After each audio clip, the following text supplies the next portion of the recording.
제가 전 서울대 입학사정관이잖아요. 그래서 서울대학교 얘기를 좀 더 많이 했으면 좋겠다고 이렇게 요청이 돼서 많은 부분들은 빼고 서울대 얘기를 많이 하도록 해보겠습니다. 대입제도는 이렇게 크게 세 가지가 있는데 이제 고등학교 중심, 대학 중심, 정부 중심 이렇게 세 개가 다르집니다. 이제 고등학교에서 공부를 잘 좀 시켰으면 좋겠다. 그런 애들을 대학에서 뽑아가면 아이들이 학교에서 공부를 더 열심히 하지 않을까? 네, 그게 학교생활기록부 위주 전형인데요. 네, 지원자의 고등학교 생활을 평가해가지고 뽑는다는 거죠. 고등학교 교육과정을 충실히 이수한 학생을 대학에서 선발하겠다 이렇게 돼 있는 거고요. 대학이 중심이 되는 전형이 있는데 논술 전형입니다. 서울대학교하고 고려대학교는 논술이 없고요. 연세대학교는 좀 남아있죠. 그래서 논술 전형이 있는데 논술은 대학에서 출제하니까 논술 잘 보고 대학 가려면 어떻게 해야 됩니까? 기출문제와 모의평가 문제를 봐라 이렇게 얘기하잖아요. 대학별로 다른 시험을 내는 거죠. 고등학교 교육과 관계가 좀 멉니다. 정부가 중심이 되는 전형이 수능인데 이제 수능이 공정하다는 생각을 갖게 되니까 그러니까 40%를 수능으로 뽑으세요 이렇게 우리가 가고 싶은 대학은 40%가 수능입니다. 그죠? 근데 이제 이 시험이라는 게 과목이 국수형의 탐구 두 과목인데 국수형 비중이 높지만 그 높은데도 불구하고 또 선택형 문제이기 때문에 학생들의 어떤 좀 깊이 있는 공부 경험을 측정하기가 좀 어렵다.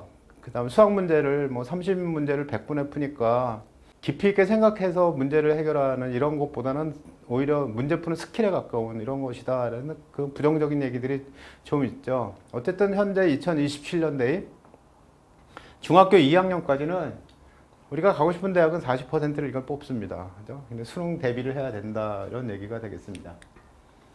보니까 서울대 연고대에서는 종합전형으로 40.6%, 수능으로 40.8%. 그래서 실제로 학생부 종합전형으로 더 많이 가죠. 뽑히는 비율로 하면 여기가 90%가 재학생이 뽑히고요. 여기는 60% 정도가 졸업생들입니다. 그죠? 졸업생이 훨씬 더 많이 수능으로 간다. 근데 그래도 전체 40% 중에 또 40%가 있는 거죠. 재학생 40%, 그러니까 16% 정도의 학생들은 그럼에도 불구하고 이걸로 갈 수가 있다. 이렇게 보입니다. 근데 학교 수가 늘어나면 조금 더 줄죠, 비율이. 네. 이렇게 되어 있습니다. 보통 한 40% 정도가 종합전형이고 수능 전형이 40%가 있고요. 그 다음에 논술과 기타를 합치면 한 10%, 교과 전형이 10% 그렇게 있습니다. 교과 10%, 논술과 기타 특기자 전형이 10%, 종합 40%, 수능 40%인데 내가 무슨 전형으로 갈 건가 하는 거죠. 우리 서울은 관계없지만 지역인재 전형이 금년 입시부터 바뀌어가지고 의무적으로 선발을 해야 되는데요. 이게 예를 들면 여기에 의대, 한의대, 치대, 약대, 지역인재 전형이 40%를 선발하게 돼 있습니다. 40%를 반드시 뽑아야 돼요. 채워야 되는 거죠. 그러니까 지방에 있는 학생들은 우리 지역에 있는 의대, 의치, 약한수 거기를 가겠다, 뭐 간호를 가겠다 이렇게 얘기를 하는데 그러고 보니까 이제 서울에서 우리가 의대를 갈래요라든가 뭐 약대를 갈래요 이런 학생들이 이제 경쟁률 면에서는 조금 더 어쩌면 영향을 받을 수가 있죠. 몇 명이라도 더 지방에 잔류하는 학생들이 생길 거다 이렇게 볼 수가 있겠습니다. 서울대학교는 어떻게 생각을 가지고 뽑을까요? 그 얘기를 하려고 합니다. 서울대학교는 어떤 생각을 가지고 뽑냐면 일단 이제 2022년 서울대 정시에서 이렇게 반영을 했어요. 2022 전형은 지난번에 한 겁니다. 올해 2023 전형이 이제 9월 13일 날부터 원서 접수를 하기 시작하겠죠? 했는데 뭘 했냐면 수학, 사회, 과학 이렇게 이수를 하세요. 그런데 학교에서 그거 맞춰주니까 걱정할 필요가 없어요. 근데 누가 걱정을 하냐면 내가 과학고 다니거든. 대학 입장에서 보면 과학고는 수시로 와야지 왜 걔가 정시로 오지? 이런 생각 갖겠죠. 그러니까 과학고는 수시로 오면 아무 문제가 없는데 정시로 오게 되면 약간 주의를 해야 됩니다. 왜냐하면 이 수학에서 유형 2라는 게 있는데 과학고라면 과학은 당연히 일반 선택 2에 진로 선택 3 이건 채우거든요. 근데 수학에서 일반 선택 3과목이라는 게 수완수, 토학통, 미적 그 안에서 3개를 해야 되는데 과학고를 가서 공부하면 수원, 수투, 확통, 미적을 배우지 않고 바로 심화수학 1, 심화수학 2, 고급수학 1 이렇게 배우게 되면 여기 못 채우는 거죠. 못 채우면 가산점을 뭐 1점은 받겠지만 2점 못 받는다는데 1점이라는 점수가 합불의 영향을 크게 주죠. 0.1 가지고 붙고 떨어지냐가 갈라지니까 1점이면 어휴 어마어마하게 큰 점수다. 이렇게 얘기를 하고 정시해갈 학생은 이제 요거를 주의해라 수학을 이렇게 얘기를 합니다. 학교하고 상의하면 됩니다. 그다음에 2023년도에 달라지는 거고 금년에 달라지는 게 뭐냐면 이제 국가가 40%를 정시에 뽑으라고 했잖아요. 그러니까 40%를 뽑기 위해서 수능 위주의 지역균형이라는 게 생겼어요. 올해 처음으로 지역균형 전형은 다 수시에 있었는데 이걸 떼가지고 여기다 그 수능으로 뽑는 지역균형 전형이라는 걸 만들었습니다. 근데 이게 추천을 받아야 되지 않아요? 그러니까 정시의 전교 1, 2등급이면 이쪽으로 올 거고 그렇지 않은 학생들은 이걸로 올 거고 그렇게 되겠죠. 정원에는 우리한테 별로 해당이 안 될 겁니다. 그러니까 금년에 달라지는 건 뭐냐? 금년부터 달라지는 건 수능 위주 지역균형 전형이라는 게 생긴다라는 것이 가장 크게 달라지는 것이라고 하겠습니다. 지역균형 전형은 수시에서 지역균형 전형이 있는데 뭐 전교 1등이 받겠죠? 전교 1등이 받는데 그전에는 요 모든 학생들이 1단계가 없었는데 1단계 서류평가 3배수로 뽑는다는 것이 달라졌습니다. 그러니까 지역균형도 1단계가 있다. 그 다음에 수능 최저가 완화되었다. 합칠, 3개 영역 합칠. 뭐 3개 영역 합칠이면 그 실제로 갈 수 있는 대학을 생각해 보면 이 정도면 서울에 있는 대학 갈까? 뭐 이런 정도 선이기 때문에 서울에서 공부하는 학생이 수능 최저 때문에 못 갔다 그렇게 얘기하기는 좀 어렵겠죠? 정시에 지역균형을 하는데 이제 정시에 지역균형을 하는 건 모든 과는 아니고 이제 하는 대가 있다 이렇게 돼 있고요. 배점이 수능 60점에 교과평가 40점 이렇게 돼 있습니다. 수능이 60점이에요. 그다음 교과평가 40점에서 100점으로 뽑겠다라고 되어 있는데 그 점수가 뭐냐면 둘이서 평가해가지고 AA를 맞으면 10점을 주는 거예요. 40점짜리죠. 근데 10점에 30점 더해가지고 40점을 맞습니다. AB를 맞으면 8점, 그 다음에 BB를 맞으면 6점, 그러니까 40점, 38점, 36점, 그리고 BC 맞으면 33점, CC 맞았어요. 그러면 이제 30점 이렇게 되죠. 그 다음에 수능 점수는 어떻게 되냐면 60점에서 모집단위 최고점에서 지원자 점수를 빼요. 그러니까 어떤 학생이 450점 맞았는데 나는 440 맞았거든. 450, 40 맞았으면 10점 차이 나잖아요. 그래서 60에서 10점 뺐어요. 그럼 나는 50점 갖고 최고 점수는 60점 갖는 거죠. 그러니까 수능 점수는 식이 있지만 원래 가지고 있는 점수 차이가 반영이 된다는 겁니다. 그래서 최고점 맞은 학생이 만점짜리가 왔는데 나는 만점에서 표준 점수가 10점이 떨어졌어. 그럼 그냥 10점 떨어진 거예요. 그것을 합쳐가지고 이제 사정을 하겠다 이렇게 되어 있습니다. 교과평가를 한다 그러는데 교과평가는 뭐냐 하면 학생이 3학년 때 어떻게 공부했나 1, 2, 3학년 동안 학교 생활을 충실했나 이런 것들을 보는 거죠. 학교 생활을 워낙 충실히 하면 당연히 수시에 들어왔겠죠. 그러니까 정시에서 교과평가를 한다는 뜻은 곧 3학년 2학기까지 학교 생활을 꾸준히 열심히 하면 되고 이런 경우가 있습니다. 공대를 지원하는 학생인데 물리도 안 하고 화학도 안 해. 물투, 화투를 안 했다. 그런 좋은 교과평가를 받기 어렵겠죠. 수능 점수는 높으니까. 그런 것들을 반영해서 어떤 과목을 어떻게 공부했는지를 보겠다. 그 다음 3학년 2학기까지 성적을 버리지 않는 게 관건입니다. 정시는 3학년 2학기 성적까지 가거든요. 그런데 학생들이 수능이 끝나고 난 다음에 면접 보러 다니거나 왔다 갔다 하면서 그 학교 시험을 그냥 버리는 경우도 있어요. 나 그냥 수시에 붙으면 갈래. 근데 나중에 보니까 수시보다 정시가 나에게 더 유리해졌어요. 이렇게 생각하게 되면 3학년 2학기를 버린 게 후회가 될 뿐만 아니라 만약에 재수한다고 생각을 해보세요. 금년에 갔는데 마음에 안 들어. 다시 갈 거야. 그러면 3학년 2학기에 중간고사, 기말고사를 버리지 말고 잘 봐뒀어야 되는 거고요. 또 3학년 1학기까지 수시 원서 쓸 때까지는 학교 생활을 착실히 하다가 3학년 2학기 때가 돼가지고 선생님하고 그 대결을 하는 이런 학생들도 생겨요. 말을 엄청 안 듣고 나 수능 봐야 되니까 학교 안 나갈래요. 뭐 이래가지고 결석 많이 늘어나고 이런 학생들이 있는데 그러면 안 된다라는 메시지를 서울대가 주고 싶은 거죠. 서울대의 생각은 뭐냐면 3학년 2학기까지 학교를 좀 충실히 다녀라.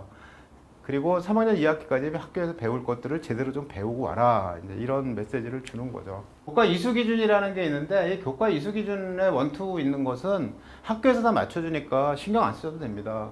그러니까 이걸 보면 해야 될 게 뭐냐면 서울대를 정시로 갈래요?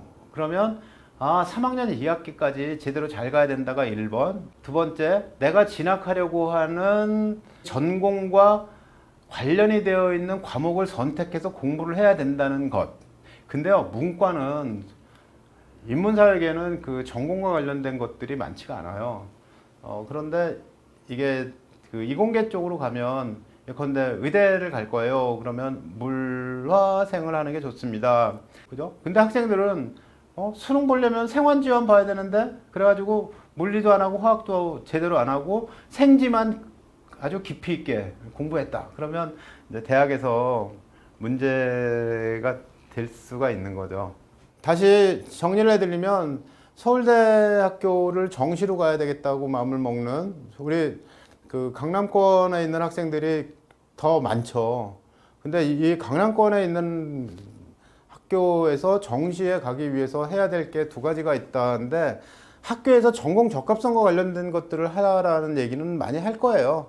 그러니까 그건 관계 없습니다. 그죠? 과학 과목 선택에 관련된 내용이고 그 다음에 인문사회계로 가는 학생들이 미적분을 할까 말까 하고 고민할 텐데 아마 공부 좀 하면 내가 그 경영, 경제, 뭐 정외, 언론 정보 뭐 이렇게 가려고 하지만 그래도 미적분을 해야지 어차피 할 건데 대학 가서 공부하려면 뭐 AI도 접속해야 되고 AI를 공부하려면 미적분 정도는 해야 된다는데 하자! 이렇게 될 가능성이 크잖아요. 그러면 사회에서 남는 건 뭐냐면 사회 과목에 무엇을 선택했느냐 하는 게 남겠죠. 사회 과목에 선택하는데 대학에서 좋아하는 과목이 세계사하고 윤리와 사상입니다. 수능은 별로 안 보죠. 왜 그러냐면 동아시아사보다는 세계사가 훨씬 더 기본적인 공부가 되는 거죠. 문사철이라고 얘기할 때 문은 이제 국어에 있으니까 문은 넘어갔는데 사는 세계사, 철은 뭐 윤리와 사상이 철학은 아니지만 어쨌든 철학과 가장 가깝죠. 이런 과목이 학생들은 싫어하고 대학은 좋아하는 이런 과목입니다. 세계사와 윤리와 사상 이런 과목들 수능을 잘 안 보는 이런 과목들은 애들이 어려워서 안 보는 건데 그런데 과학으로 치면 물투화투를 안 배우려는 경향과 똑같아요. 그래서 가급적 선택의 기회가 있다면 세계사와 윤리와 사상 혹은 뭐 경제, 세계지리 뭐 이런 과목들은 그 선택 안에 넣어서 공부를 같이 해두는 것이 미래를 위해서도 도움이 되고 나중에 서울대 정시에 갈 때도 좀 더 좋은 평가를 받을 것이다 이렇게 생각이 됩니다. 그런데 학교에서 내신 성적을 내는데 내신 성적을 낼 때 이 과목들은 등급이 나오잖아요. 그러니까 야 내가 세계사 선택했는데 30명밖에 안 되는데 등급이 나오면 어떡하지? 이런 게 우려가 되는데 답은 배워서 중간 이상, 평균 이상만 하면 나쁜 평가를 받지는 않는다. 안 배워서 그 다른 쉬운 과목을 선택해가지고 성적이 좋다면 이제 도피하는 거잖아요. 도전하는 것이 더 높은 평가를 받게 되는 거죠. 근데 물투나 화투나 이런 투 과목, 과학 투 과목은 진로 선택 과목이니까 좀 부담이 덜하죠. 원 과목보다 오히려 평균도 더 높을 거고, 그리고 그 안에서 조금만 더 잘하면 뭐 A는 맞을 수 있을 거고, 그러니까 이제 용기를 내서 할 수가 있다 이렇게 되겠죠. 그 다음에 탐구는 어떤 걸 선택해야 되나요? 라는 게 문제가 되는데 서울대가 2022부터 탐구 영역에서 그냥 수능 성적표에 기재된 점수를 그냥 반영을 하는 거예요. 근데 어떤 학생이 윤리와 사상을 선택했어요. 2000년에. 그리고 뭐 윤리와 사상 한 김에 생활관리도 했어. 그러면 거의 최저점이거든요. 그러니까 어떤 학생은 경제를 했어. 72점에다가 동아시아 했어. 67점을 했어. 그러면 이제 이 두 과목 선택한 학생과 이거 선택한 학생 차이가 많이 나죠. 원 과목도 오히려 지원이 그때 시험이 어렵게 나가지고 지원 물투를 선택한 학생은 굉장히 이제 큰 점수를 받았는데 그때는 보정 점수를 줘가지고 다 뭐 도토리 키재기였다 이렇게 할 수가 있는데요. 근데 이쪽에 오니까 2022년 지난 대입부터는 이제 이 점수를 그냥 반영하기로 한 건데 그냥 반영한 결과 제일 성적이 높은 과목이 지학2였던 거예요.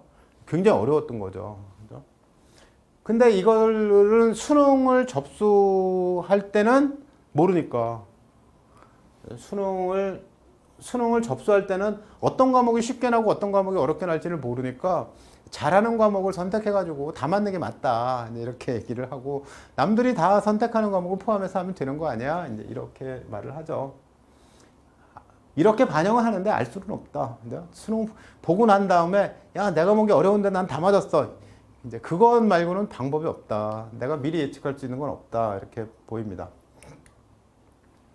2024 전형은 지금 고등학교 예비 고3이 볼 전형이죠. 그때 발표한 게 두 가지가 있는데요. 하나는 여기를 가려면 이걸 공부해 와라 하는데 우리 그 공대 말씀하신 분 있잖아요. 여기 공대 보면 기계, 재료, 전기, 컴퓨터, 화학, 건축 이렇게 쭉 있는데 배워오라는 게 미적 확통, 미적 기하 다 수학이에요. 그 다음에 재료공학부는 물투화투를 해가지고 오세요. 화생공음은 화투생투를 해가지고 오세요. 뭐 이런 말들이 있죠. 그러니까 대부분 특별히 이렇게 과학 과목을 제공한 데가 아니면 수학에서 미적 확통과 아니면 미적 확통 기하를 해가지고 오라는 데가 많더라는 거죠. 미적 확통 기하를 해야 됩니다. 공대 광역으로 뽑는데 공대 광역은 과 없이 그냥 뽑는 거잖아요. 근데 뭐라고 뽑냐면 미적 확통 권장 과목 기하 이렇게 해가지고 오세요. 그러니까 국어를 수학을 수능 보면은 미적 확통 기하 중에 택1이 아닙니까? 그죠? 근데 나중에 교과 평가를 한다 혹은 수시로 간다 그럴 때는 좀 더 다 배워야 한다는데 이제 되게 미적과 확통은 컴퓨터 시대가 돼가지고 데이터가 중요하다 보니까 미적만 하지 말고 확통은 그냥 해라 이렇게 얘기를 하는 것입니다. 과학은 공대는 대체로 이제 생명과학이나 지구과학보다는 되게 물리화학이나 화학이 더 많으니까 물투화투를 기본으로 하고 하나를 더 할 수 있다면 생투를 할까 지투를 할까 그건 자기 취향에 맞춰서 선택을 하면 되겠죠.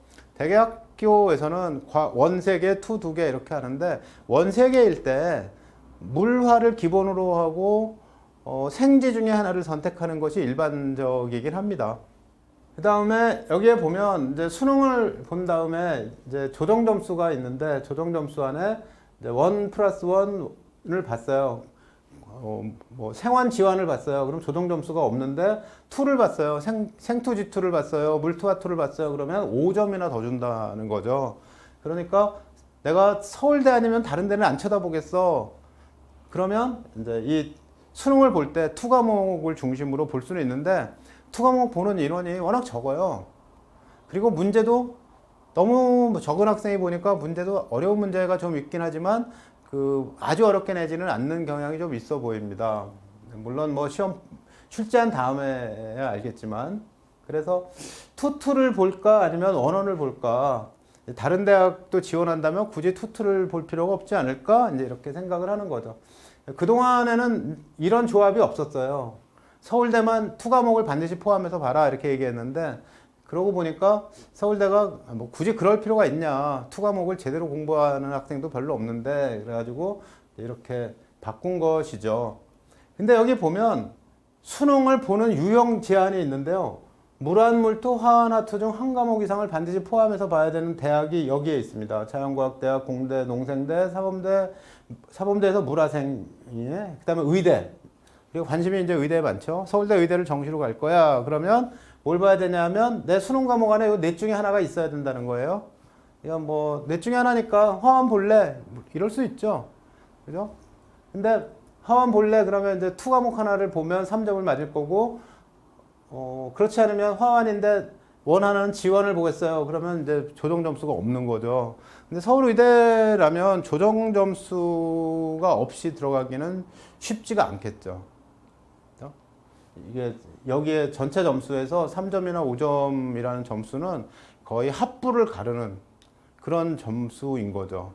그래서 내가 의대를 갈 거예요. 그러면 당연히 뭐 이 안에서 골라야지 생환 지원을 가지고 갈 거예요. 이렇게 얘기하기는 어려울 거다. 이제 학교에서 아마 상의를 또 해주겠죠. 근데 지금 공부할 때부터 야, 이게 물화는 공부를 좀 해둬야 되겠다. 특히 이제 1학년 이하 학생들이라면 과목 선택을 할 텐데 이게 의대가 점점 의공학이 발달하고 의공학의 도움을 받게 되면서 물리를 필요로 하는 과목, 물리학이 필요한 과목 이렇게 생각을 하는 경향이 생겼습니다. 그래서 의대생 중에 물리학을 공부해가지고 오는 학생들이 많이 늘었어요. 네, 그런 것을 참고하셔서 어차피 의대 가려면 그쪽 공부를 해야 될 테니까 미리 대학 가기 전에 고등학교 때 해놔야 되는구나 이렇게 생각하시고 공부를 하면 도움이 될 것 같습니다. 대학에서는 뭐라고 하냐면 생명과학이나 지구과학은 대학에 와서 공부해도 늦지 않는데 물리학과 화학은 고등학교 때 공부해 놓지 않으면 머리가 굳어가지고 대학에 와서는 잘 못하는 것 같아. 뭐 이렇게 얘기를 하는 것 같습니다. 다음에 대입 전형에서 2022년 전형을 보니까 이제 지원할 때 한번 염두에 두고 생각을 해보세요. 수시가 줄고 정시가 40%로 늘어났다. 그러면 당연히 수시 지원자 수가 줄어야 될 것 같은데 오히려 더 많아요. 근데 오히려 더 많은데 떨어진 학생도 더 많아요. 무슨 얘기냐면 정시에 갈 수 있으니까 수시에 원서를 쓸 때 좀 더 높은 데 쓰자. 그래가지고 훨씬 더 많은 학생들이 떨어졌다는 거죠. 그래서 수시에 합격을 하려면 그러면 무리하게 지원하지 말고 잘 적정해서 해라. 정시에 기회가 있다고 수시를 그냥 날릴 생각을 가지고 할 거냐 아니면 잘 선택을 해서 수시에 합격을 할 거냐 하는 것들을 본인이 선택을 해야 되겠죠. 학교장 추천 교과 전형이라는 게 그동안에 없었는데 새로 생겨가지고 경쟁률이 10대 1쯤 됩니다. 그리고 수능을 정시에 못 가는 학생들은 이제 중위권 학생들 이런 학생들은 이제 거점 국립대학교에 교과 전형으로 빠져나가는 경향을 보였다 이런 얘기고요. 인문계열 수험생들이 그 수능 최저의 어려움을 겪었습니다. 이게 왜냐하면 그 과탐 보는 인원이 점점 늘어나니까 과목별로 4% 안에 들어야지 1등급인데 그죠? 11% 2등급 그렇지 않습니까? 근데 이 학생이 만약에 사회문화를 봤어요. 근데 사회문화 보는 인원이 점점 주는 거예요. 그러니까 절대 숫자가 좀 줄어들게 되는 거죠. 그런 문제가 있는데 탐구는 그렇다 쳐도 국어와 수학에서도 역시 그 선택 과목별로 그 공통 과목에 해당되는 성적을 평균을 내가지고 조정을 하는데, 근데 그 인문계열로 지원한 학생들이 이제 미적분을 선택하지 않고 확률 통계를 지원했더니 확률 통계 공통 과목 본 학생들 워낙 성적이 안 좋아가지고 그래가지고 좋은 등급을 못 받았어요. 수학에서 1등급을 맞은 학생들 중에 미적분이 한 95% 되고요. 확률과 통계는 한 5% 정도밖에 안 되지 않습니까? 그러니까 네, 인문계열 수험생들이 수능 최저 충족에 어려움을 겪었다. 그럼 대학은 어떻게 하겠습니까? 인문계열을 없앨 수는 없잖아요. 그러니까 수능 최저를 낮추죠. 수능 최저를 조금 더 완화하는 이런 경향을 보이고 있습니다. 그래서 뭐 합의 6인데 합의 7로 낮췄어요. 뭐 이렇게 아주 조금 이게 낮춰주었습니다. 학생들이 실제로 지원할 때는 수능 최저 충족을 할 수 있나 없나를 염두에 두고서 지원한 것처럼 보인다는 거예요. 나중에 보니까 수능 최저 충족률, 수능 최저를 못 맞춰서 떨어지는 학생들은 예전하고 큰 차이는 없었다 이렇게 보입니다. 그 다음에 이제 지난해부터 약대를 뽑기 시작해가지고 약대가 치열하게 경쟁을 보이고 있습니다. 전라남도 광주에 가서 물어봤어요. 연세대학교 공대 갈래? 아니면 전남대 약대 갈래? 그랬더니 전남대 약대 간다고 그러더라고요. 그러면 조선대 약대를 가겠다 그러더라고요. 조선대 약대가 연대 공대보다 세겠구나. 누구나 다 선호하니까 그런 생각을 하게 되죠. 정시가 있는데 정시에서는 이제 미적분 과탐 선택자 지원 비율이 높아가지고 교차 지원이 늘었다는 거죠. 그래서 건대 공대를 갈 성적이면 서강대 인문도 가고 중앙대 공대 갈 성적이면 연세 어문도 간다. 큰 차이가 안 났다는 겁니다. 왜냐하면 수학 가형, 나형이 있을 때는 수학 나형의 표준 점수를 가지고 가니까 가형으로 넘어가 봐야 별 의미가 없었는데 지금은 수학이 하나로 되다 보니까 미적분의 표준 점수가 높잖아요. 그러니까 미적분 본 학생들이 과탐 미적분 본 학생들이 인문사회계로 많이 넘어와 가지고 인문사회계 쪽은 원래 고등학교 때 이과 성향이었던 과학과 미적분을 공부했던 학생들이 절반 이상이 차지했다. 이런 게 이제 새로운 경향입니다. 근데 고득점을 맞는데 고득점 실패하는 요인이 뭐냐면 이제 영어까지는 1등급을 맞았어요. 그다음 수학도 잘했어요. 1등급을 맞았습니다. 주로 영어 수학 공부 열심히 하잖아요. 그러고 보니까 문제가 어딨냐면 문제를 내는 사람은 영어 수학 1등급 맞는데 국어마저 쉬우면 변별이 안 되지 않습니까? 그러니까 국어를 좀 어렵게 낸 것 같다는 거죠. 여기 보면 수학의 최고점 147점인데 국어의 최고 점수는 149점이에요. 국어의 최고 점수가 149라는 말은 무슨 말입니까? 표준 점수가 높아지는 건 시험이 어려운데 나 혼자 잘 보는 거잖아요. 그러니까 시험이 어려운데 잘 보는 아이가 있다. 다 맞은 아이가 있다는 거죠. 보니까 국어의 최고 점수 다 맞은 학생은 28명. 수학을 다 맞은 학생은 2,702명. 최고점 맞은 학생이. 이 학생은 최고점이라는 건 미적이나 미적을 봤겠죠. 확통은 이거보다 최고점 자체가 좀 낮습니다. 그러니까 수학에서 최고점 맞는 학생은 2,700명이나 되는데 그런데 국어에서 최고점 맞은 학생은 28명밖에 안 돼. 이렇게 되니까 국어가 오히려 고득점을 맞는데 국어를 망쳐가지고 고득점을 맞는데 실패하는구나 이렇게 말을 할 수가 있겠죠. 영어는 1등급 90점이 27,800명입니다. 이거 안 맞으면 안 되겠죠. 영어 1등급 아니면 서울대 못 가나요? 못 가는 건 아니지만 뭐 의대는 못 가겠죠. 못 가는 건 아니지만 왜냐하면 1등급과 2등급 차이가 0.5니까 그러니까 0.5지만 어쨌든 다 맞는 아이들로 채워진다면 뭐 0.5점 차이라는 건 큰 차이가 되겠죠. 그런데 어쨌든 다 맞아야 됩니다. 내가 영어 공부를 하는데 서울 의대를 가려고 하는데 28,000등 안에도 안 들었어요. 그럼 이상하잖아요. 대개 그 건국대 정도 수준까지는 1등급을 맞아야지 그래도 안심하고 갈 수가 있습니다. 다시 말해서 우리가 고민을 해야 될 건 뭐냐면 영수뿐만이 아니라 같이 하는 김에 골고루 해야 된다. 어느 것 하나만 잘하면 안 된다는 거죠. 그래서 국어와 영어, 수학 다 신경을 쓰고 또 국영수를 잘하는 학생들의 문제가 어딨냐면 탐구를 망쳐요. 탐구까지 해서 잘 성공적으로 입시를 치러야 되는 거죠.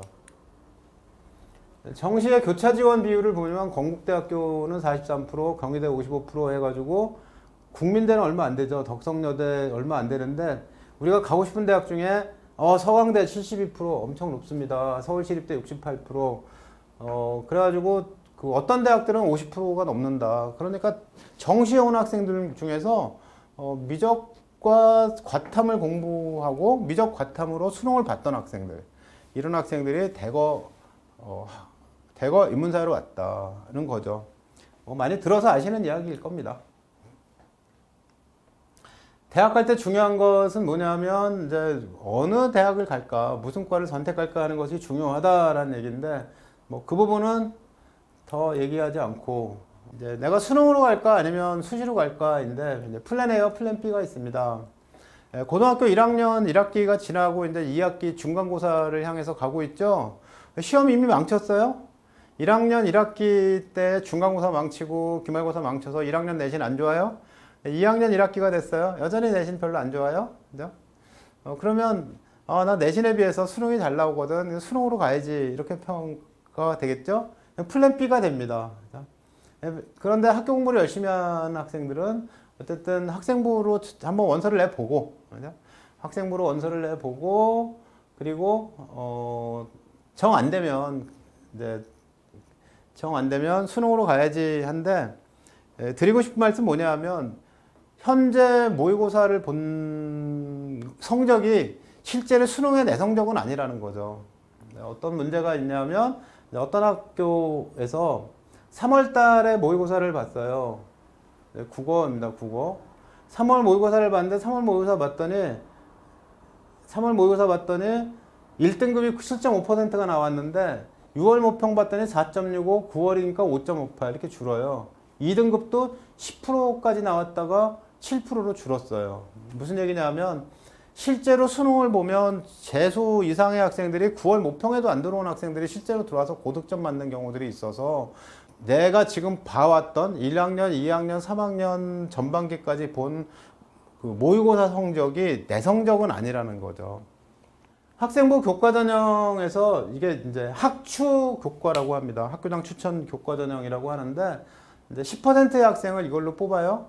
근데 그러려면 추천을 받아야 되잖아요. 그런데 내신이 우리가 가려고 하는 대학은 예를 들어서 난 뭐 적어도 연고대는 갈 거거든, 아니면 성대한대까지는 갈 거거든. 뭐 그러면 내신 성적이 1점대 말 2점대 초반이라야지 붙을까 말까 하니까, 그러니까 학교장 추천 교과 전형으로 강남에서 대학 가기는 매우 어렵다 이렇게 얘기를 하겠죠. 나 수능 그거보다 잘 나오거든. 그러고 정시로 간다고 하지 않겠습니까?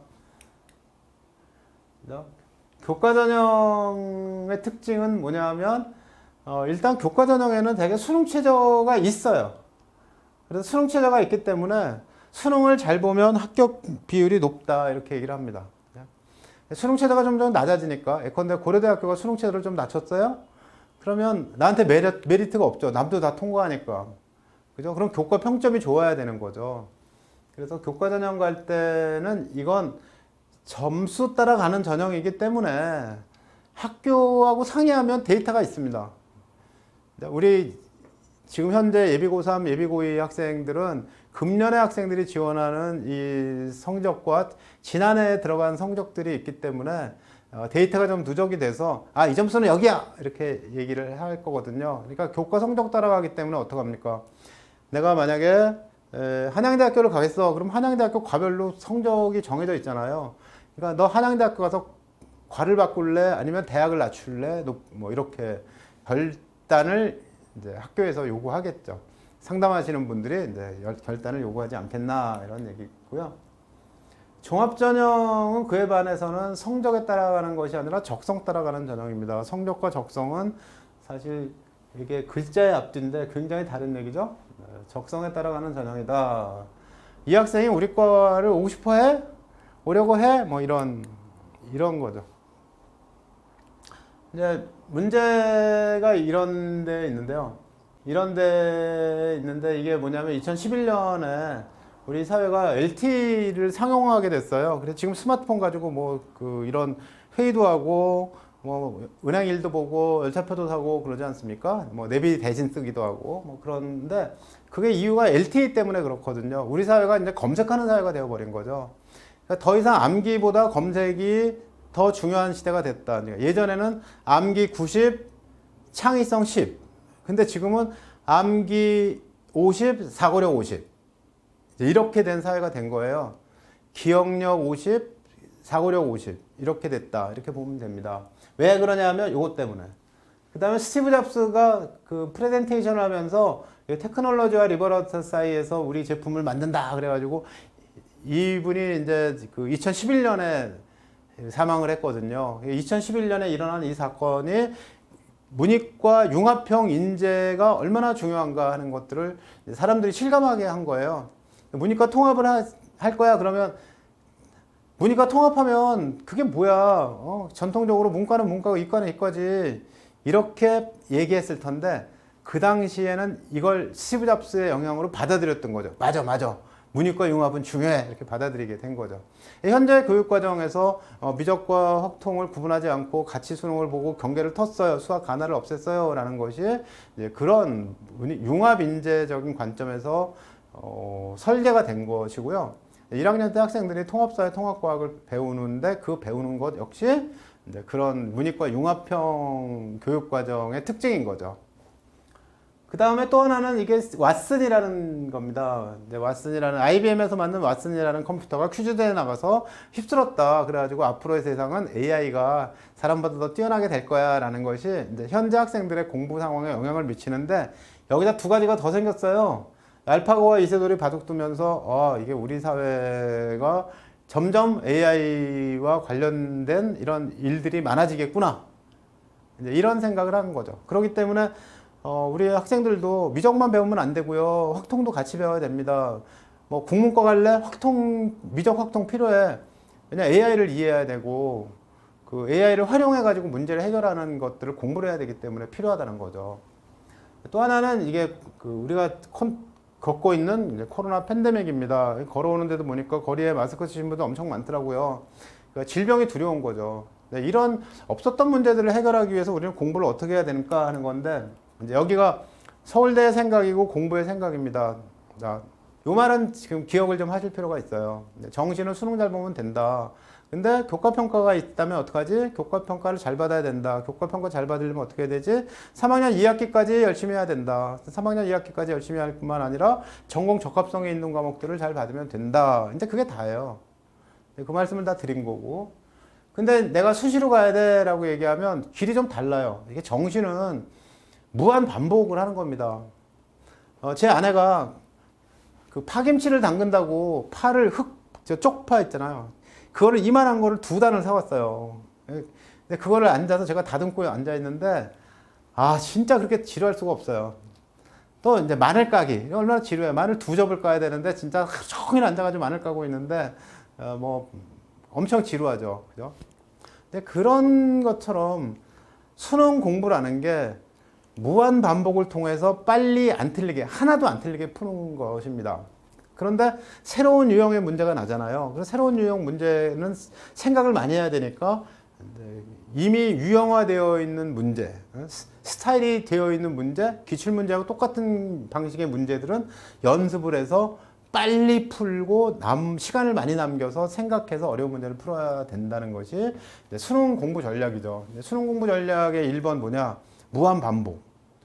그래서 교과서 가지고 공부했어요. 그러면 뭐 개념 원리를 이해하기 위해서 5회독 했어요. 10회독 했어요. 그러잖아요. 학교 시험 공부하기 위해서 너는 얼마나 공부했어? 그러면 제가 교과서 10회독 했어요. 학교 시험이 되게 수능 방식으로 서술형 선택형 문제를 내니까 그것을 맞추기 위해서는 이제 10회독 해야 된다 그러는데 아시다시피 문제집은 단거나 하세요. 오답 노트 만드세요. 개념 노트가 있어야 됩니다. 뭐 이런 것들을 다 합쳐가지고 이제 수능 공부를 하게 되는데 결국 거기서 제일 중요한 게 뭐냐면 10회독. 무한 반복을 말하는 거죠. 그런데 이 길의 반대 방향에 뭐가 있냐면 이 세상에 우리가 해결해야 될 문제는 새롭게 나타난 문제, 없던 문제들인 건데 이 문제를 해결하려면 창의성이 있어야 돼. 그러니까 반복이 아니라 없는 문제, 새로운 생긴 문제를 새롭게 풀어가는 이런 공부가 필요하고 깊이 있게 공부해야 되는 방식이 필요한 거야. 이렇게 된 거죠. 여기에 보면 기존에 어른들이 공부할 때는 요것만 했어요. 지식을 외우고 기능을 익힙니다. 그러면 이제 가치와 태도가 따라오게 돼요. 그래서 여기까지 공부하고 문제 풀고 점수 좋은 사람이 우수한 사람 이렇게 됐는데 이제 지금 공부가 추구하는 방향은 일단 기본적으로 간단하게 개념과 원리를 배웁니다. 그 다음에 탐구활동으로 넘어가요. 개념과 원리를 통해서 지식과 기능을 익혔다 이렇게 되겠죠.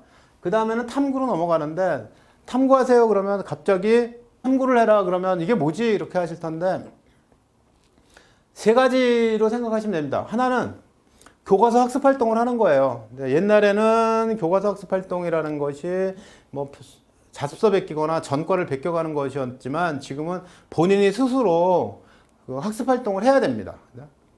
그 다음에 학교에서는 수행평가 과제를 내주거든요. 왜냐하면 교과서 학습 활동이 좀 쉬워요.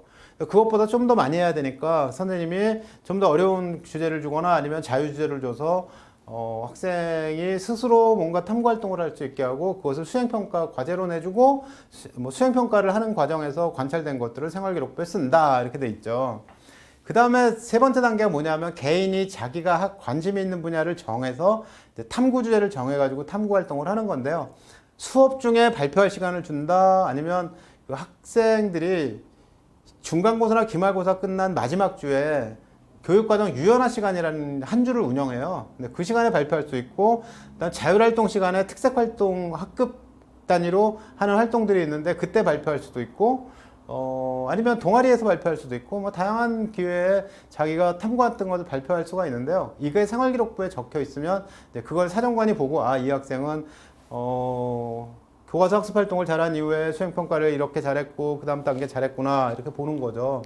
그 다음 단계 혼자서도 관심을 가지고 뭔가 탐구 활동을 꾸준히 해오고 자기 지식을 적용해 봤구나. 지식을 적용한다는 점에서 이제 탐구 활동이라는 것이 중요한 거죠. 그러니까 있는 걸 배운 걸 그냥 꺼내서 그냥 보여준다는데 탐구로 오면 내가 배운 걸 바탕으로 해서 새로운 문제에 접근해서 이것을 가지고 문제 해결하는 과정을 보여줬습니다죠. 탐구를 한 것 혼자 가지고 있으면 안 되잖아요. 발표를 해야죠. 근데 발표는 글이나 말로 하죠. 그러니까 설명했어요, 발표했어요, 토론했어요, 보고서를 썼어요, 뭐 프레젠테이션 뭐 자료를 만들어줬어요. 뭐 이런 것이 이제 그 다음에 표현의 단계거든요. 그 다 하고 난 다음에 학생들이 해야 될 일이 뭐냐면 내가 해보니까 나는 이 분야에 관심 있는 것 같아. 더 깊이 있게 연구하겠어. 내가 이걸 하는 과정에서 실험 설계를 잘못했나 봐. 다시 해야 되겠어. 내가 이걸 해보니까 통계 처리해야 되는데 확률과 통계를 더 깊이 있게 공부해야 되겠어. 뭐 이런 새로운 어떤 자기 자신의 능력과 관련해서 혹은 호기심과 관련해서 뭐 생각이 있지 않겠습니까? 이제 그걸 이제 학생이니까 이제 어딘가 기록을 하고 보고서 끝에 기록을 하고 발표할 때 기록을 하고 뭐 평가 단계에서 기록을 하고 선생님이 그걸 인지해 가지고 생활기록부에 쓰게 되는 거죠. 대학은 그걸 보고 이 전 단계에서 이 학생이 얼마나 깊이 있게 얼마나 지식을 잘 적용하는 활동을 했는지 이런 것들을 보고 평가를 하게 됩니다. 그래서 여기에 있듯이 우리 학생들이 해야 될 게 뭐냐면 지식과 기능을 잘 익혔어요. 이건 교과서에 나오고 설명을 들으면 됩니다. 그 다음 단계에서 탐구를 했어요. 당연히 교과서 학습 활동은 학교에서 같이 할 거고요. 그 다음에 선생님 수행평가는 선생님이 코칭을 해줄 거고요. 자기 혼자 설계한 건 선생님한테 도움을 받아가지고 이제 더 진도를 나가게 되겠죠. 그 다음에 이제 기회가 돼서 발표했어요, 토론했어요, 이런 말들이 나올 거고, 그 다음 마지막 성찰까지 해서 세부 능력 특기사항에 이렇게 적혀 있게 되는데 이것이 평가 대상이 되는 거죠. 근데 공부하는 과정에서 아이가 좀 탁월했으면 좋겠다인 건데 이 학생이 공부한 것의 수준과 사고의 깊이가 괜찮아 보여. 남보다 낫다는 아니에요. 왜냐면 뭐 다른 주제를 가지고 사람마다 다른 방식으로 하게 되면 뭐 비교가 가능한 건 아니니까 얘보다 얘가 낫다 그런 게 아니라 이제 이 학생이 했던 생각은 그 자체로 굉장히 괜찮은 생각이야. 뭐 이렇게 평가하는 것이 탁월하다의 수준입니다. 그래서 학생이 탁월하게 탐구 활동을 했구나라고 평가가 되면 이제 대학 가는데 좀 더 유리하겠죠? 그 다음에 유창함은 뭐냐면 이 학생이 지금 탐구를 하고 있는데 얘가 적용한 지식이 알고 있는 배운 것들을 쉽게 갖다 쓰고 있구나. 쉽게 적용을 하고 있구나. 그게 적용의 유창함이에요. 말하는데 유창하게 말했다, 발표를 유창하게 잘했다가 아니라 이 학생이 탐구하는 과정에서 이 학생이 배운 개념과 원리를 쉽게 갖다 쓴다. 쉽게 꺼내서 적용할 수가 있다. 이제 이 얘기고요.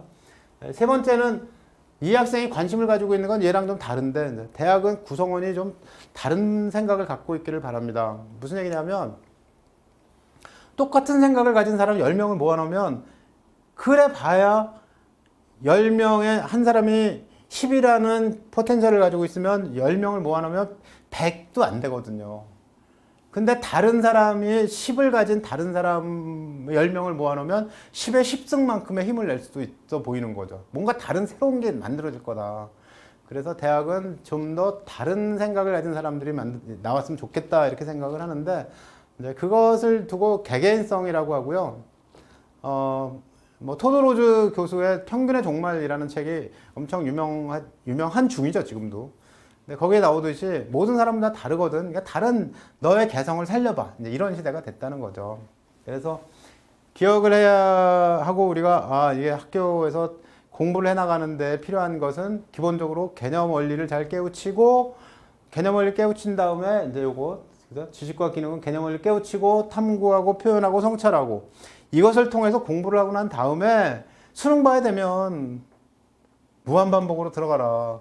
근데 수능 과목이 수원, 수투, 영환, 영투, 그 다음에 뭐 사회 과목, 과학 과목의 원 과목 다 2학년 때 배운 거잖아요. 그러니까 2학년 때 공부를 이제 더 잘해놔야 되는 거죠. 그래서 3학년이 됐는데 난 아무래도 수능이야. 그러면 2학년 때 배운 걸 바탕으로 3학년 때 새로 배울 것들, 내가 과학투 중에 하나는 봐야 되거든. 내가 화투를 볼 거야, 물투를 볼 거야. 만약에 그렇게 됐다면 당연히 3학년 때 와가지고 그 과목만 열심히 하면 이제 좋은 성적을 받을 텐데 다른 과목들도 틀리지 않게 무한반복, 그죠? 연습해야 된다는 거고, 나는 정시로 수시로 갈 거예요. 그러면 2학년 때 역시 공부해 나가는 과정에서 탐구하고 표현하는 거 활동을 열심히 하고 3학년 1학기 때도 시간이 주어집니다. 그러니까 그때도 참가해서 공부를 좀 더 하면 수시로 가게 되죠.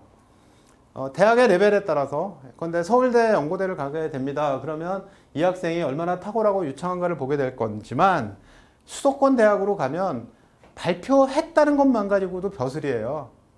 그러니까 얼마나 탁월했는가가 평가 대상, 뭐 탁월하면 그 학생이 수도권 대학 가겠어요?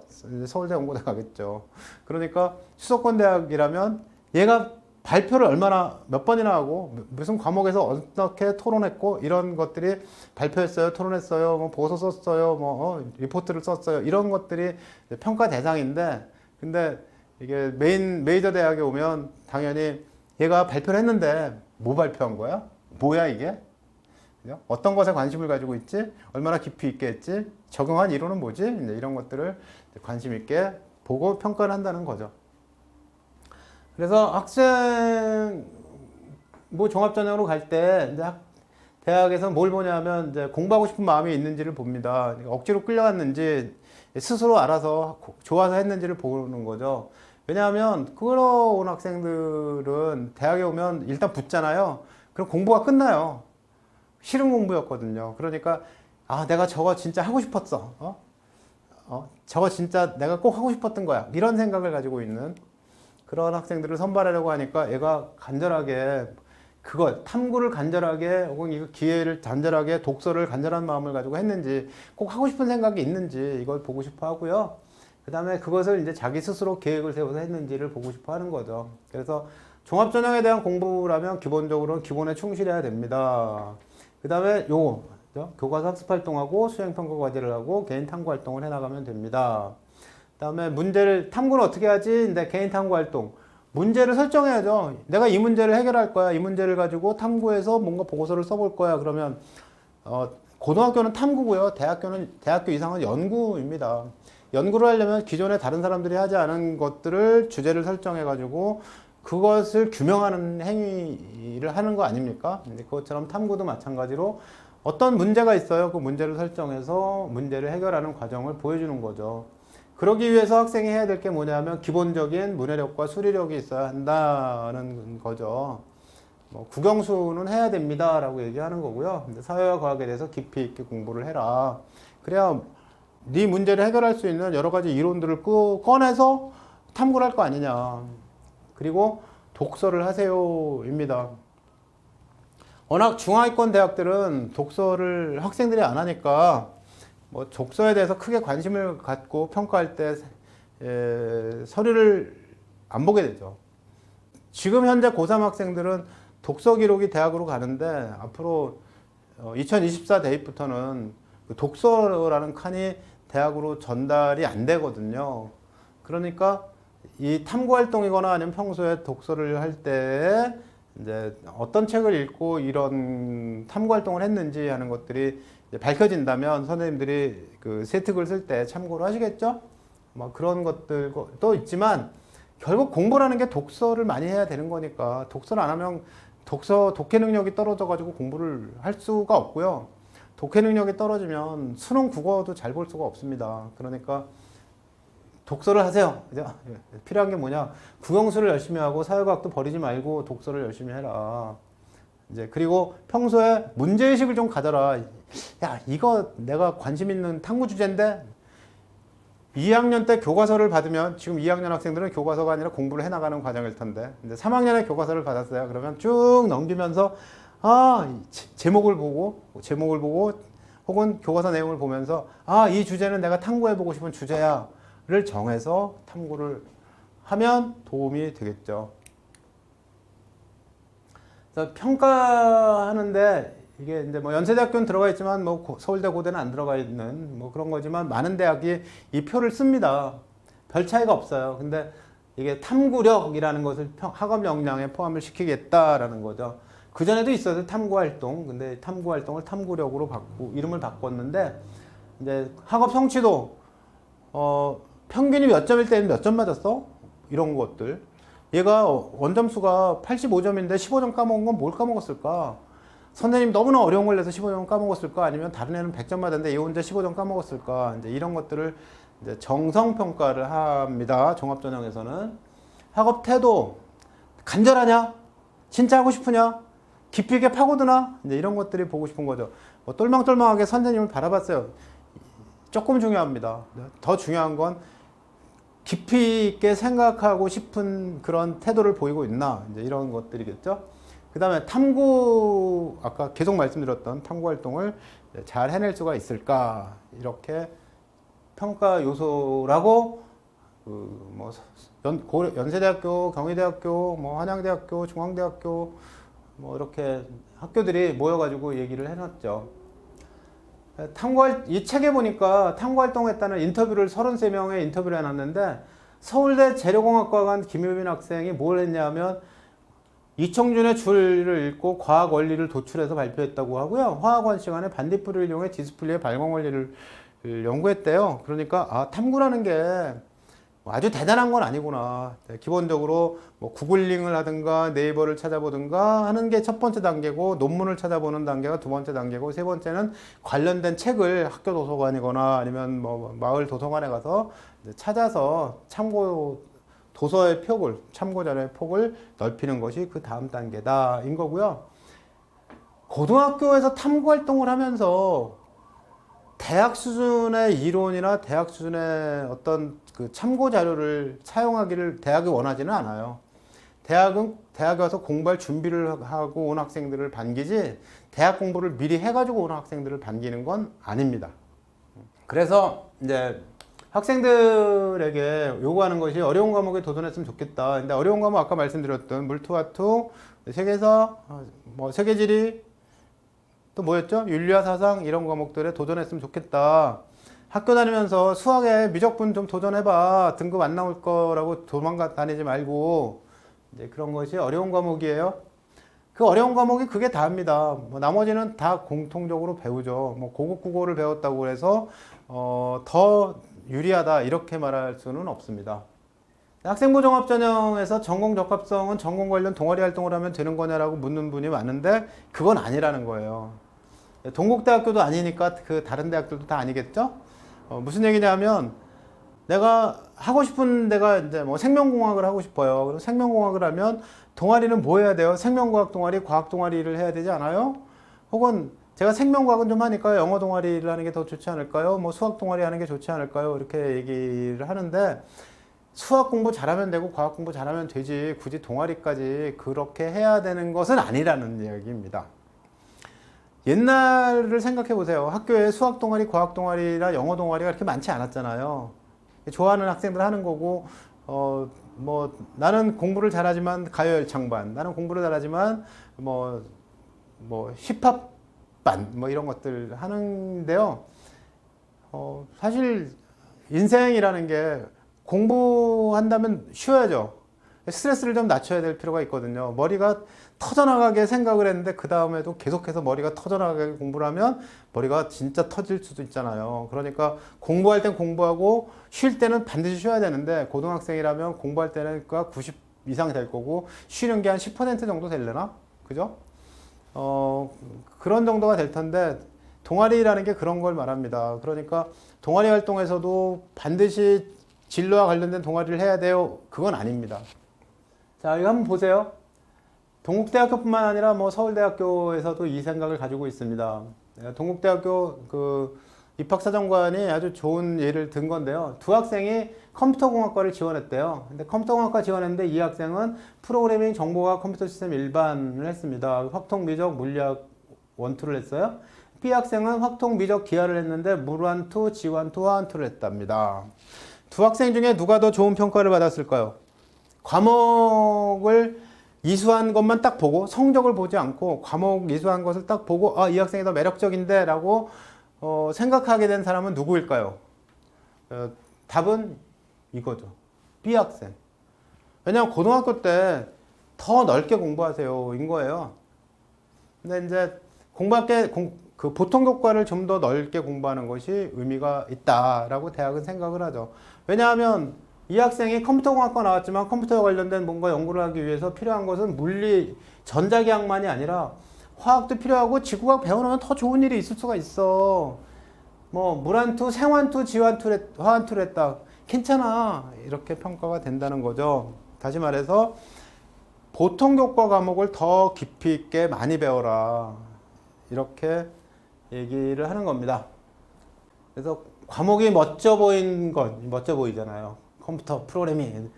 기준으로 과목을 선택하였다면 개념 없이, 선행돼야 될 개념에 대한 학습 없이 이런 과목을 더 잘 배울 수 있겠느냐. 그죠?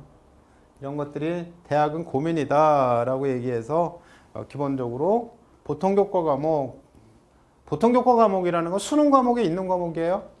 국어, 수학, 영어, 사회과학에서 수능에 있는 과목, 그걸 더 많이 깊이 있게 공부해라. 제대로 공부해라. 학습 결손 없이 공부해라. 라는 것이 메시지입니다.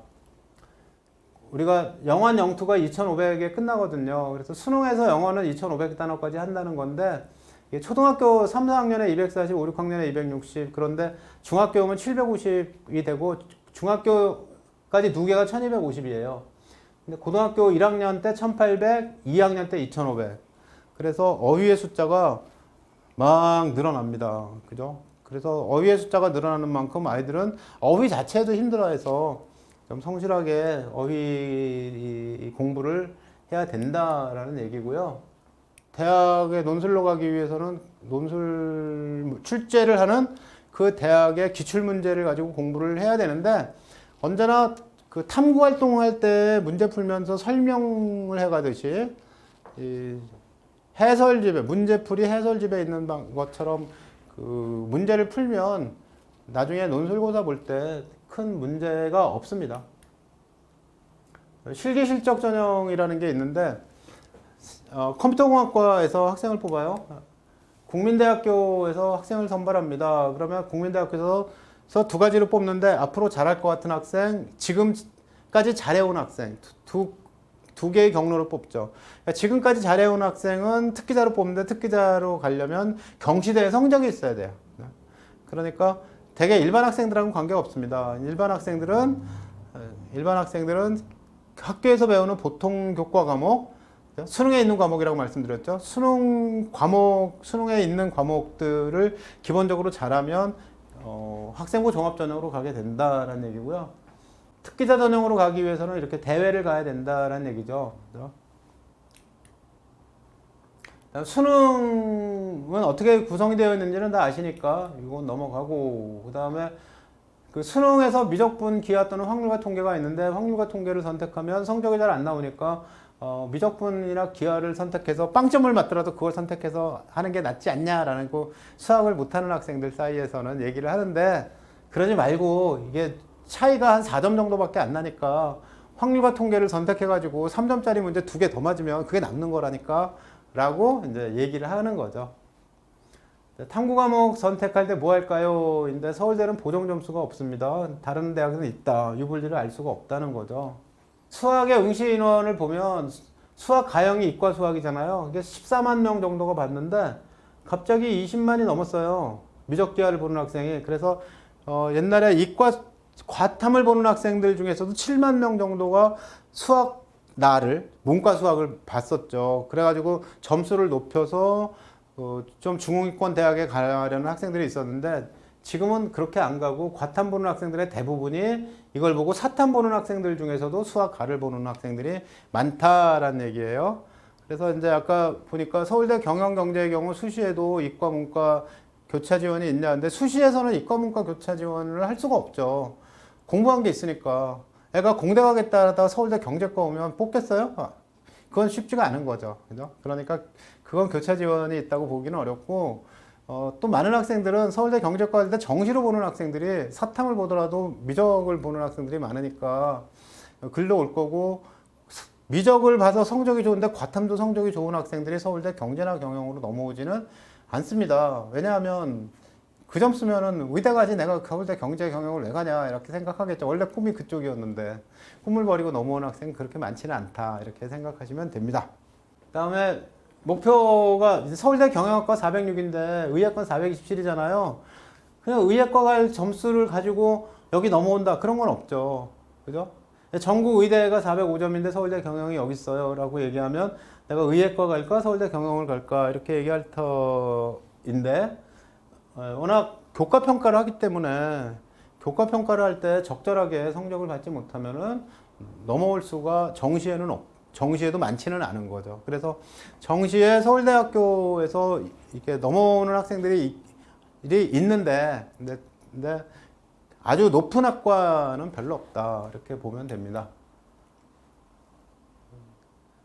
이 차이가 줄어가지고 연세대 입문이 여기인데 중앙대 여기 있어요. 그러니까 중앙대 공대 갈래 아니면 연세대학교 뭐 중문과 갈래 그래가지고 신문에도 나기를 그 숭실대 갈 학생이 연대를 갔다 뭐 이런 얘기들이 나잖아요.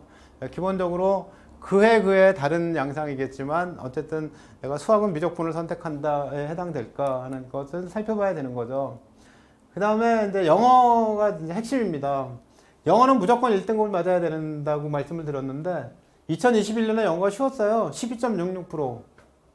인원도 5만 명이 1등급을 받았습니다. 어마어마하죠. 근데 조금 어려워가지고 90점 이상이 그 27,000명 6.25로 떨어졌습니다. 근데 2등급으로 보면 2등급 두 개는 29%, 27%. 별 차이 없죠. 29, 28. 큰 차이가 없습니다. 그러니까 2등급을 맞는다는 것은 큰 의미가 없다. 이렇게 2등급을 맞는다는 것은 큰 의미가 없다. 1등급 맞아라. 그래서 1등급 대학의 점수는 만약에 1, 2등급 차이가 서울대처럼 0.5예요. 이렇게 얘기하고 이제 연세대학교는 점수 폭이 좀 높습니다. 근데 대학별로 내가 그때 가서 2등급이면 골라가지 이렇게 얘기를 하겠지만 대학은요 정시로 갈 때는 1, 2점이면은 반드시 대학이 바꿔지게 됩니다. 그러니까 1점이면 대학이 달라지고 0.1점이면 이제 합불이 갈린다. 이렇게 생각하게 됩니다. 그렇기 때문에 여기를 맞아라. 근데 1등급 맞기 위해서는 어떻게 해야 되냐? 평소 다 맞는 걸 목표로 하는 게 1번이고요. 두 번째는 95점까지는 늘 맞아야지만 실전에 가서 한두 개 더 틀려서 91점까지는 맞게 된다는 거죠. 그러기 위해서 영어를 꼭 열심히 해야 됩니다. 왜냐하면 많은 학생들은 한 문제만 더 맞았으면 1등급인데 딱 89야. 이렇게 말을 하지만 평가원이 그동안에 낸 결과를 가지고 89점을 맞을 수밖에 없는 필연적인 상황으로 문제를 출제하기 때문에 아이가 89점을 맞는 것입니다. 그래서 어떻게 하면 극복이 되는지에 대해서 본인이 잘 알고 대처를 해야 되는 거죠. 영어는 무조건 챙겨라. 수시 갈 때 1등급이면 유리합니다. 최저 등급 맞출 수 있습니다. 정시 갈 때도 1등급이어야지 안 깎입니다. 100점 맞는 것도 아니고 90점 이상 맞으면 되는데 평소에 95점 맞는다는 생각으로 하라니까요. 뭐 이렇게 얘기를 하죠. 그다음에 수능 공부할 때는 다 말씀을 드렸듯이 무한 반복, 쪽파 마늘을 다듬듯이 그렇게 얘기해야 되고요. 그다음에 많이 하는 얘기죠. 아까도 말씀드렸듯이 교과서 문제집을 뭐 몇 회독, 뭐 10회독 했어요. 그다음에 한 권에다가 다 꼼꼼하게 썼어요. 그다음에 이제 오답 노트는 옛날에는 오답 노트만 중요했는데 지금은 개념을 모르면 성적이 안 오르니까 개념 노트를 썼어요. 수능 만점자들도 하는 얘기들이 오답 노트는 안 만들었는데 개념 노트는 만들었어요. 수능 볼 때 그거 들고 가서 개념을 익히면서 그 쉬는 시간에 대비를 했거든요. 그래서 만점 맞았습니다. 이렇게 얘기하는 학생들을 보면 예전과 달리 개념 노트, 개념을 정리한 노트가 훨씬 더 효과적이다라고 얘기할 수가 있겠습니다. 그 다음에 나중에 3월, 6월, 9월 모의고사를 보는데 6월과 9월은 모평이죠. 3월 문제는 전년도 수능 문제하고 상당히 유사합니다. 그런데 6월, 9월은 평가원에서 문제를 어떻게 낼까를 가지고 이제 평가를 해보는 건데, 근데 각 과목에 쉽게 났던 것이 어렵게 날 수도 있고 어렵게 났던 것이 쉽게 날 수도 있죠. 영어로 치면 어법이 쉬웠는데 실제는 어법이 어려울 수도 있고, 그죠? 뭐 작문 독해가 어려웠는데 실제 수능에서는 장문 높게 쉬울 수도 있고 그러기 때문에 그 6월 모평의 문제에서 무엇을 틀렸느냐 가지고 대비는 하지만 그것이 전부는 아니라는 거죠. 난이도를 봐가면서 공부를 좀 폭넓게 해라. 요령껏 하지 마라. 좀 무식하게 해라. 그렇게 이야기를 합니다. 말씀드렸듯이 이제 무한 반복. 수능인데 언제부터 수능 공부에 들어가서 무한 반복할까요? 근데 일단 2학년 1학기까지는 내신 공부를 열심히 해야 되고요. 2학년 2학기에 가서도 아직까지 그 수투가 진행이 되고 2학기면 수투 가고 있고 영환 영투 가고 있고 그러기 때문에 개념 원리를 잘 익혀야 되고 수능으로 바로 들어가기는 어렵거든요. 그러니까 2학년 2학기 기말고사 본 날 저녁 때 영화 보러 가지 말고 집에 와서 잘 생각을 해보세요. 내가 수능 잘 봐야 되나? 무조건 잘 봐야죠. 잘 봐야 되나? 그럼 그날 앉아서 그때부터 무한반복으로 들어간다. 많이 들으신 얘기니까 준비할 때 어떻게 해야 됩니까? 계획을 세우세요. 계획을 꼼꼼하게 세우세요. 그 다음에 이 아로리라는 게 있습니다. 그죠? 입학 안내 서울대학교 아로리에 보면 여러 동영상이 있는데 동기부여가 됩니다. 그 다음에 면접을 보잖아요. 근데 애들이 면접 보면 머리가 엄청 아프거든요. 평소에 연습을 해야 되는데 페임랩 코리아라는 대회가 있어요. 3분짜리 그 과학 발표하는 대회인데 이걸 보면서 일단 저렇게 발표하는구나 하는 걸 익히고 그 다음에 집에다가 이런 그 플라스틱 뚜껑을 하나 벽에다 붙이고 벽 앞에서 요 벽을 보고 자기가 알고 있는 주제를 정해서 오늘 배운 거 주제를 정해서 뭐 근해 공식을 배웠어요. 근해 공식이란 어쩌고 어쩌고 말로 설명하는 거죠. 시에서 운율을 배웠어요. 운율은 뭐 소설의 특징을 배웠어요. 소설의 특징은 이런 겁니다라고 한 2분 정도 답을 하는 이런 연습을 하면 조금 더 떨지 않게 됩니다. 떨게 되는 이유가 뭐냐면 뭐 혼날까봐는 아니죠. 교수가 혼냅니까? 근데 망신당할까봐 그렇죠. 너 이것도 몰라? 뭐 그러면 창피하잖아요. 그러니까 머리가 하얘진다는 건데 그런 이제 마인드셋, 마음을 강하게 먹고 자기가 난 괜찮아, 난 좋은 사람이야, 난 자신 있는 사람이야 이렇게 얘기해야 되는 거죠. 독서를 하세요도 있고 그다음 이제 그 독서 토론을 하세요. 근데 이건 뭐냐면요. 그 세인트 존스 대학에 다니고 있는 우리나라 학생들이 고전을 읽고 토론한 게 있어요. 오디오 클립에 보면 조니 토크라는 게 있는데 이걸 보면 토론은 저렇게 하는 거구나라는 것을 알 수가 있습니다.